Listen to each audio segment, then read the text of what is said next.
Al debatir la reforma energética de la presidenta Claudia Sheinbaum, la narcosenadora Cristina Ruiz del narco-PRI acusó demagoga y falsaria a Morena de disque plagiar la reforma energética del PRI de 2013, calificándola como una copia mal hecha.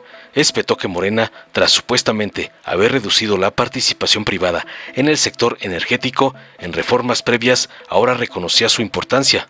La CENAPAC criticó a Morena por disque destruir el sector energético desde 2018 y deliró en que las reformas de Morena no lograron bajar los precios de la gasolina ni de la electricidad, mientras que el narco-PRI siempre disque había defendido la participación privada como necesaria, concluyó su cantaleta narco-opositora. Tras oír las barrabasadas y sandeces de la botarga priista, el senador Manuel Huerta de Morena contundente defendió las políticas de la Cuarta Transformación, destacando enérgicamente que el gobierno de Andrés Manuel López Obrador sí había estabilizado y reducido los precios de la gasolina en comparación con los gasolinazos durante los narcosexenios del PRIAN. Huerta acusó tajante al PRI y al PAN de corrupción y de haber favorecido a intereses privados en detrimento del pueblo mexicano. Concluyó contundente agradeciendo al pueblo por apoyar las reformas de Morena y por rechazar las narcopolíticas neoliberales del pasado. Veamos enseguida cómo una botarga priista es masacrada brutalmente por Manuel Huerta por atacar la reforma energética de la presidenta Claudia, como le mandan sus padrotes, el narcoampón Claudio X y el ratero Alito Moreno. Con el permiso de la presidencia. Adelante. Nuevamente Morena demuestra que no sabe legislar y que miente sistemáticamente. Y nuevamente en el PRI le diremos la verdad a las y los mexicanos. Si me pidieran ponerle un nombre a este dictamen, yo le pondría el plagio de Morena, de la reforma energética del PRI del año 2013. Y no es nada raro que copien lo que hizo bien el PRI. Ya lo dijo mi compañera, el segundo piso de la reforma del 2013. Es más, no me sorprende que lo hagan. Si es necesario que le copien al PRI, háganlo. Solo les pido un favor, háganlo bien. Porque desde el 2018, Morena y sus reformas destruyeron el sector energético en México. ¿Cómo lo destruyeron? Mintiendo como lo han venido haciendo durante estos últimos 7 años. Quiero citar la página 4 del dictamen y que claramente dice que este proyecto se basa en 5 ejes. Y el tercer eje textualmente dice: fortalecer las condiciones de Pemex, incentivar la participación de privados y reconocer el derecho petrolero. Ah, caray, ¿cómo está eso de la participación de los privados? Ahora resulta que Morena permitirá la participación de privados cuando siempre estuvieron en contra. Y no lo digo yo, ahí están los encabezados, muchas noticias que hoy los evidencian como una oposición simplona y sin argumentos. ¿Dónde quedó ese discurso opositor? Pero en el PRI sí tenemos memoria y aquí se los voy a recordar y me refiero a la memoria. Cuando eran oposición decían, se está entregando el petróleo y la electricidad a los privados. Gritaban, la reforma energética elevará las tarifas eléctricas y de los combustibles.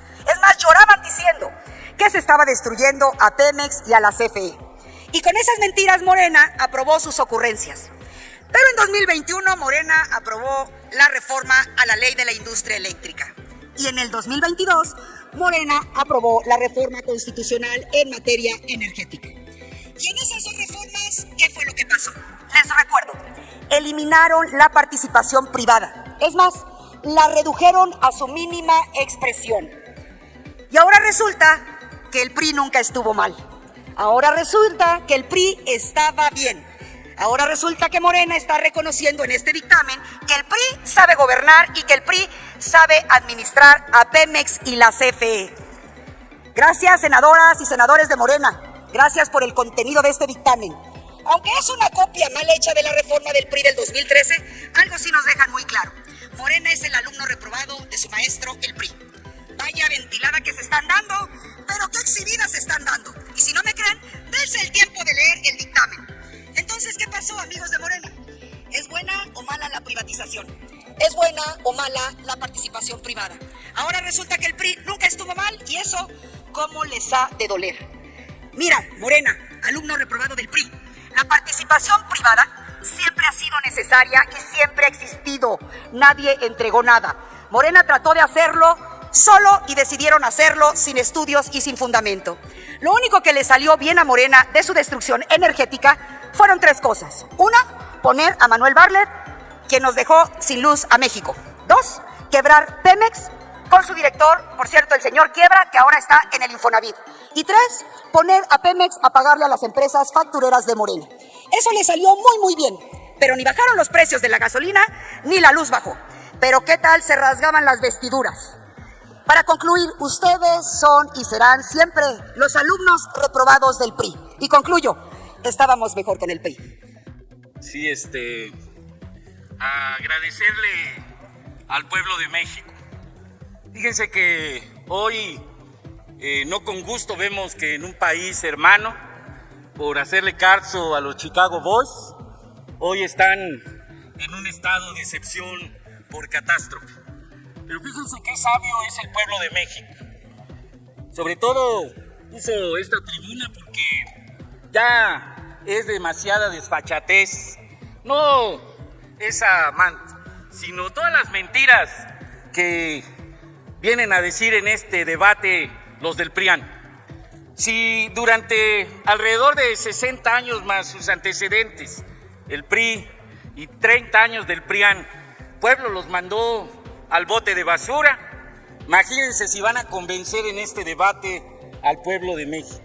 Hasta valdría la pena hacer una moción de literatura, donde el pueblo mexicano, como bien lo explica Octavio Paz en El laberinto de la soledad, sabe muy bien ubicar quien como Genovevo de la O y Andrés Manuel López Obrador deciden democráticamente irse a descansar después de la obra consumada a favor del pueblo. Sí, al rancho aquel de Palenque, Andrés Manuel, y como el pueblo de México también a los que nos querían llevar al despeñadero los mandó literalmente a la chingada. Y eso no es grosería, hay que decirlo que la Real Academia lo reconoce y por eso no hay que querer venir a sorprender y engañar. Para mí es como una especie de colofón. Realmente el raigambre de la compañera Lauritzel Castillo ha dado muestras con esta historia familiar y personal de raigambre, de luchadora, con mucha claridad. Este debate lo ha tenido muy claro. Yo nada más como para que le agradezcamos al pueblo lo que está logrando, es decirles que esa gran mentira del precio de las gasolinas tiene que ver cómo en el sexenio de Calderón aumentó la misma en su precio el 22.9%. Cómo Peña Nieto, que era el éxtasis de la corrupción y de la mentira, la desfachatez, la aumentó en el 42.8%. ¿Y cómo es hasta que el pueblo ordena a través de este proceso de la transformación y con una serie de medidas y estabiliza el precio y empieza la disminución a un 5.2% en el gobierno de Andrés Manuel López Obrador? Y la misma Claudia Sheinbaum al día de hoy, no como señalan ahí, sino en 24 pesos y centavos el litro, baja alrededor de 0.5% el precio de la gasolina. Y claro, se tienen que hacer muchos esfuerzos económicos porque, bien lo explicaba Laura, el precio de la gasolina se va a determinar por el costo del barril de petróleo, por variables que, incluyendo cómo se mide técnicamente los litros molécula, cómo inclusive el IEPS sirve para equilibrar, pero en esencia el IEPS era para una política patriótica de impedir que, como lo estamos intentando en la transformación, el margen de ganancia vaya a 1 peso, a 2 pesos por litro, y no como lo permitieron los negocios corruptos del PRIAN en generar márgenes de ganancia hasta del 6 pesos por litro, y todavía que les acabamos el huachicol, porque ahí sí ya era una robadera en pleno y en despoblado. Es por eso, y concluyo, que el pueblo ha logrado con esta política patriótica acabar con este periodo de política neoliberal, con las reformas constitucionales del 13 que celebraban y que garantizaban a inversionistas nacionales y extranjeros el lucrativo negocio de la electricidad y los combustibles, que afectaba además a los consumidores finales con elevados costos de electricidad y gasolina. Por eso, muchas gracias, pueblo de México, y hemos acabado con este desvarío, con esta mentira y con esta política de corrupción que tuvo el PRI y el PAN. ¡Viva México! ¡Viva el pueblo! ¡Y viva nuestro heroico pueblo y sus héroes! Muchas gracias, mucho ánimo. Dale en me gusta. suscríbete, activa la campanita y compártelo para que más gente lo vea.